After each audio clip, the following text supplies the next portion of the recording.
আসসালামু আলাইকুম দর্শক, আমি বিথি আক্তার মৌ। শুরুতেই জানাবো আজকের ঘটে যাওয়া গুরুত্বপূর্ণ খবরের শিরোনাম, এরপর থাকছে বিস্তারিত। তো এক নজরে দেখে নেওয়া যাক আজকের প্রধান শিরোনামগুলো। এবং সর্বশেষ জানিয়ে দিব ওসমান হাদির হত্যার নাম প্রকাশ, ভয়াবহ তথ্য ফাঁস, ফেঁসে গেল মির্জা আব্বাস, আটক। এবার ওসমান হাদির খুনের সাথে জড়িত থাকায় মির্জা আব্বাসকে দল থেকে বহিষ্কার করলেন তারেক রহমান। দেশের রাজনীতির প্রেক্ষাপটে এক নজিরবিহীন ও নাটকীয় মোড় নিল ইনকলাব মঞ্চের মুখপাত্র ওসমান হাদি হত্যাকাণ্ড। হত্যাকাণ্ডের সাথে জড়িত থাকার প্রাথমিক তথ্য প্রমাণের ভিত্তিতে দীর্ঘদিনের ঘনিষ্ঠ ও দলের স্থায়ী কমিটির প্রভাবশালী সদস্য মির্জা আব্বাসকে বিএনপি থেকে বহিষ্কার করেছেন দলের ভারপ্রাপ্ত চেয়ারম্যান তারেক রহমান। বিকেলে নয়াপল্টনে বিএনপির কেন্দ্রীয় কার্যালয়ে আয়োজিত এক জরুরি সংবাদ সম্মেলনে এই ঘোষণা দেওয়া হয়। এই সিদ্ধান্তে রাজনৈতিক মহলে তোলপাড় শুরু হয়েছে এবং বিএনপির অভ্যন্তরীণ রাজনীতিতে বড় ধরনের শুদ্ধি অভিযানের ইঙ্গিত পাওয়া যাচ্ছে। গত 18 ডিসেম্বর সিঙ্গাপুরে চিকিৎসাধীন অবস্থায় ওসমান হাদির মৃত্যুর পর থেকেই আইন শৃঙ্খলা রক্ষাকারী বাহিনী হত্যার নেপথ্যের কুশীলবের খোঁজে মরিয়া হয়ে ওঠে। পুলিশি তদন্তে গ্রেফতার হওয়া প্রধান অভিযুক্ত দাউদ খান ও তার সহযোগীদের জবানবন্দিতে উঠে আসে চাঞ্চল্যকর সব তথ্য। গোয়েন্দা সূত্রের দাবি, ডিজিটাল ফরেনসিক রিপোর্টে একটি কথোপকথনের রেকর্ড উদ্ধার করা হয়েছে, যেখানে এ হত্যাকাণ্ডের পরিকল্পনা ও অর্থায়নের বিষয়ে মির্জা আব্বাসের পরোক্ষ সংশ্লিষ্টতার ইঙ্গিত পাওয়া গেছে। যদিও তদন্তের এই প্রাথমিক পর্যায়ে তাকে আনুষ্ঠানিকভাবে অভিযুক্ত করা হয়নি, কিন্তু নৈতিক ও রাজনৈতিক দায়বদ্ধতার জায়গা থেকে বিএনপি এই কঠোর সিদ্ধান্ত নিয়েছে।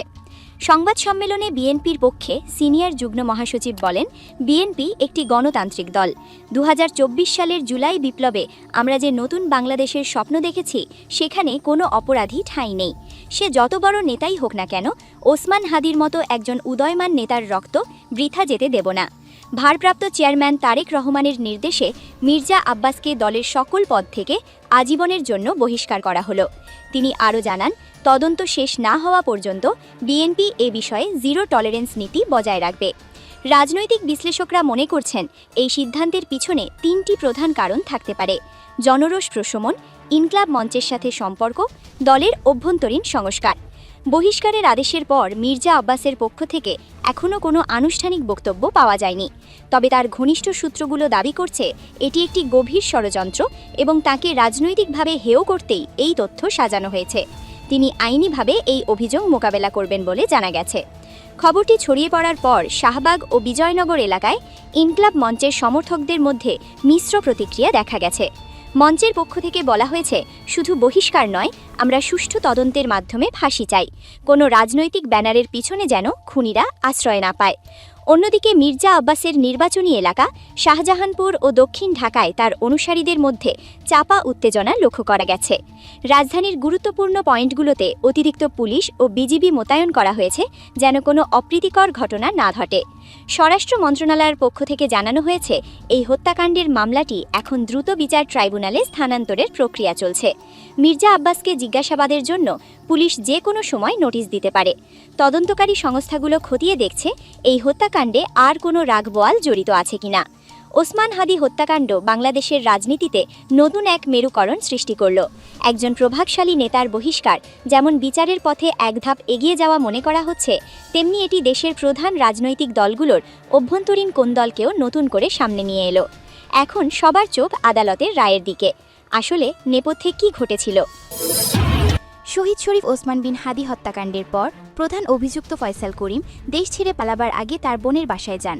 বাসার নিচে ফয়সাল করিম ও তার সহযোগী কিছু একটা খোঁজ করছে। পরিত্যক্ত জায়গায় পর গোয়েন্দা সংস্থা রিপ থেকে জানা যায় তারা কিছু গুলি উদ্ধার করেছেন। এ তথ্য জানিয়েছেন ঢাকা মহানগর পুলিশ। ইনকিলাব মঞ্চের মুখপাত্র শরীর ওসমান হাদি হত্যার শুটারের বোনের বাসা থেকে 218 কোটি টাকার চেক উদ্ধার করে পুলিশ। তবে চুল ছেড়ে বিশ্লেষণ করার পর জানা জানি এখন ফয়সালের আসল লোকেশন। ফয়সাল শুটারকে কেন, কারা, কিভাবে কোটি কোটি টাকার চেক দিয়েছ, আজ আপনাদের জানানোর চেষ্টা করব। সাথে থাকুন আর সাবস্ক্রাইব করুন। এবার আসা যাক মূল ভিডিওতে। প্রিমিয়ার আল আরাফা ইসলামী bank, Dhaka bank, Pubali bank, national bank আরও অন্যান্য ব্যাংক রয়েছে। 11 ব্যাংকের মধ্যে 38 চেক ছিল, দোলন ছিল 32টি। মধ্যে সর্বোচ্চ টাকার সংখ্যায় 90 কোটি আর সর্বনিম্ন ছিল 7 কোটি। তবে দীর্ঘ এক সপ্তাহ হতে যাচ্ছে ওসমান হাদিকে গুলি করে হত্যা হয়েছে। তবে এই হত্যা নিয়ে অবাক করা তথ্য ফাঁস হচ্ছে। তবে কি ওপর মহল থেকে এই হত্যা আসল মাস্টারমাইন্ড? দেশে সবাই জেনে গেছে আসল খুনি হলো ফয়সাল করিম মাসুদ। তবে ডিএমপি কমিশনার জানিয়েছে সত্যি শীঘ্রই নাম প্রকাশ করতে যাচ্ছে। এর মধ্যে কি কোনো পরম মহলের? ডিএমপি জানায় হত্যাকাণ্ডের ঘটনায় মোট 11 জনকে গ্রেপ্তার করা হয়েছে। এদের মধ্যে 6 জন স্বীকারোক্তিমূলক জবানবন্দি দিয়েছেন। দ্রুত মামলার চার্জশিট দাখিলের পরিকল্পনা রয়েছে। আগামী 7-10 দিনের মধ্যে অভিযোগপত্র দেওয়া হবে এবং 7 জানুয়ারির মধ্যে তা চূড়ান্ত করা হবে। তদন্তে পুলিশ 2টি বিদেশি পিস্তল, 52 রাউন্ড গুলি, মোটরসাইকেল, ভুয়া নম্বর প্লেট এবং 53টি ব্যাংক অ্যাকাউন্টের বিপরীতে 218 কোটি টাকার চেক উদ্ধার করেছে। তবে হত্যার উদ্দেশ্য এখনও নিশ্চিত করা যায়নি। নজরুল ইসলাম জানান, মূল সন্দেহভাজনকে এখনও গ্রেপ্তার করা যায়নি বলে মোটিভ সম্পর্কেও নিশ্চিত তথ্য পাওয়া যায়নি। তিনি আরও বলেন, মেঘালয় পুলিশের সঙ্গে অনানুষ্ঠানিক চ্যানেলে যোগাযোগ করে ফয়সালকে সহায়তা করার জন্য 2 সহযোগীকে আটক করা হয়েছে। এই ঘটনার প্রেক্ষিতে তদন্ত চলমান রয়েছে এবং আইন প্রয়োগকারী সংস্থা আশা করছে মূল সন্দেহভাজন ফয়সালকে শীঘ্রই গ্রেপ্তার করা সম্ভব হবে। আগামী 7 জানুয়ারির মধ্যে মামলার চার্জশিট দেওয়া হবে বলেও জানান তিনি। গত 12 ডিসেম্বর দুপুর আনুমানিক 2:20 পল্টন থানার বক্স কালভার্ট রোডে হামলার শিকার হন শরীফ ওসমান হাদি। মতিঝিল মসজিদ থেকে জুমার নামাজ শেষে প্রচারণা চালিয়ে সোহরাওয়ার্দী উদ্যানের দিকে যাওয়ার পথে মোটরসাইকেলে আসা প্রধান আসামি ফয়সাল করিম মাসুদ, রাহুল দাউদ ও তার অজ্ঞাত পরিচয় সহযোগী হাদিকে লক্ষ্য করে চলন্ত অবস্থায় গুলি চালায়। গুরুতর আহত হওয়ার পর তাকে প্রথমে ঢাকা মেডিকেল কলেজ হাসপাতালে এবং পরে এভারকেয়ার হাসপাতালে নেওয়া হয়। শারীরিক অবস্থার অবনতি ঘটলে 15 ডিসেম্বর তাকে সিঙ্গাপুরে পাঠানো হয়। সেখানে সিঙ্গাপুর জেনারেল হাসপাতালে চিকিৎসাধীন অবস্থায় 18 ডিসেম্বর রাত 9:45 তিনি মারা যান। এই ঘটনায় গত 14 ডিসেম্বর ইনকিলাব মঞ্চের সদস্য সচিব আবদুল্লাহ আল জাবের বাদী হয়ে পল্টন থানায় হত্যা চেষ্টার মামলা করেন। মামলায় অপরাধমূলক ষড়যন্ত্র, হত্যা চেষ্টা এবং বিপজ্জনক অস্ত্র ব্যবহারের অভিযোগ আনা হয়। তবে হাদির মৃত্যুর পর গত 20 ডিসেম্বর আদালতের আদেশে মামলায় দণ্ডবিধির 302 ধারা হত্যার ধারা সংযোজনের আদেশ দেন ঢাকার মেট্রোপলিটন ম্যাজিস্ট্রেট সিদ্দিক আজাদ।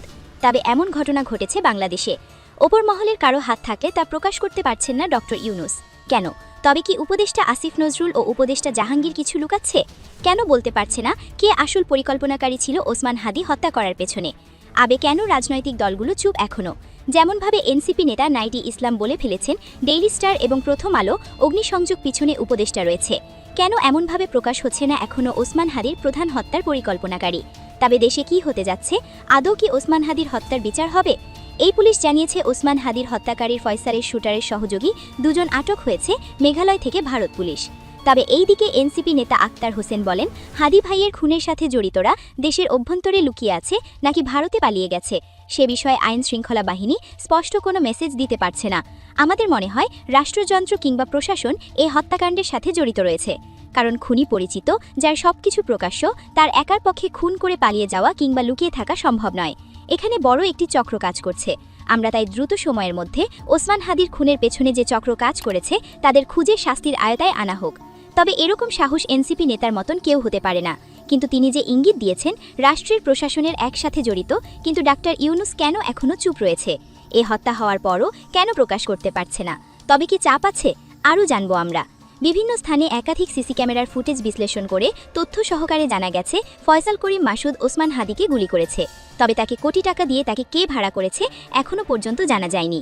তবে হাদিকে সরিয়ে দিয়ে কি বার্তা দিচ্ছে? তবে কি বিপ্লবীদের জানান দিচ্ছে যারা বেশি বাড়বে তাদেরকেও হত্যা করবে? তবে এই আরও জানা গেছে জনপ্রিয় ইউটিউবার পিনাকি ভট্টাচার্য বলেন ডিজিএফআই এর সাথে জড়িত আছে এবং ফয়সাল করিম মাসুদকে লুকিয়ে রাখা হয়েছে। তবে এত প্রযুক্তির মাধ্যমে কিভাবে পালিয়ে গেল হত্যাকারী? ওসমান হাদি হত্যাকাণ্ডের ন্যায় বিচার নিশ্চিত করতে সরকার দৃঢ় প্রতিজ্ঞ বলে জানিয়েছেন স্বরাষ্ট্র উপদেষ্টা লেফটেন্যান্ট জেনারেল অবসর জাহাঙ্গীর আলম চৌধুরী। তিনি বলেন, আগামী 10 দিনের মধ্যেই এ মামলার চার্জশিট দাখিল করা হবে। স্বরাষ্ট্র উপদেষ্টা বলেন, অন্তর্বর্তীকালীন মেয়াদেই হাদি হত্যার বিচার সম্পন্ন করা হবে। তিনি ফ্যাসিবাদী, সন্ত্রাসী ও দুষ্কৃতকারীদের কোনো রাজনৈতিক দলে আশ্রয় না দেওয়ার জন্য সংশ্লিষ্ট সকলের প্রতি আহ্বান জানান। জাহাঙ্গীর আলম চৌধুরী জানান, ইনকিলাব মঞ্চের মুখপাত্র শহীদ শরীফ ওসমান বিন হাদি হত্যার পেছনে মূলে যারা জড়িত তাদের প্রত্যেকের নাম ঠিকানা উন্মোচন করা হবে বলে জানিয়েছেন ডিএমপি কমিশনার শেখ মোহাম্মদ সাজ্জাদ আলী। এ হত্যাকাণ্ডে অনেক টাকা ব্যয় করা হয়েছে উল্লেখ করে ডিএমপি কমিশনার বলেন, আমরা 218 কোটি টাকার সই করা চেক উদ্ধার করেছি। তিনি আরও বলেন, আগামী 10 দিনের মধ্যে অর্থাৎ 7 জানুয়ারির মধ্যে মামলার চার্জশিট দেওয়া হবে। এ সময় তথ্য ও সম্প্রচার, পরিবেশ, বন ও জলবায়ু পরিবর্তন এবং পানি সম্পদ মন্ত্রণালয়ের উপদেষ্টা সৈয়দা রিজওয়ানা হাসান ও ডিএমপির ঊর্ধ্বতন কর্মকর্তারা উপস্থিত ছিলেন।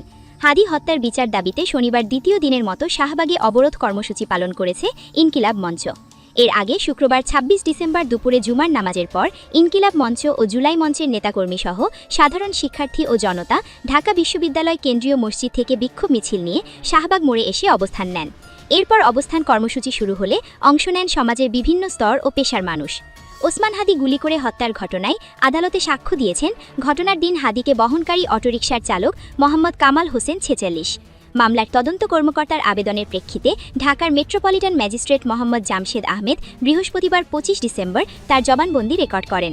আবেদনে বলা হয়েছে, শহীদ শরীফ ওসমান হাদি মোহাম্মদ কামালের অটোরিকশায় করে মতিঝিলের খলিল হোটেল থেকে সোহরাওয়ার্দী উদ্যানের উদ্দেশ্যে যাওয়ার পথে গুলিবিদ্ধ হয়েছিলেন। এই ছিল এখনকার গুরুত্বপূর্ণ খবর। ভিডিওটি ভালো লাগলে লাইক দিন, শেয়ার করুন এবং সাবস্ক্রাইব করতে ভুলবেন না। পরবর্তী আপডেটে আবার দেখা হবে। ততক্ষণ পর্যন্ত ভালো থাকুন।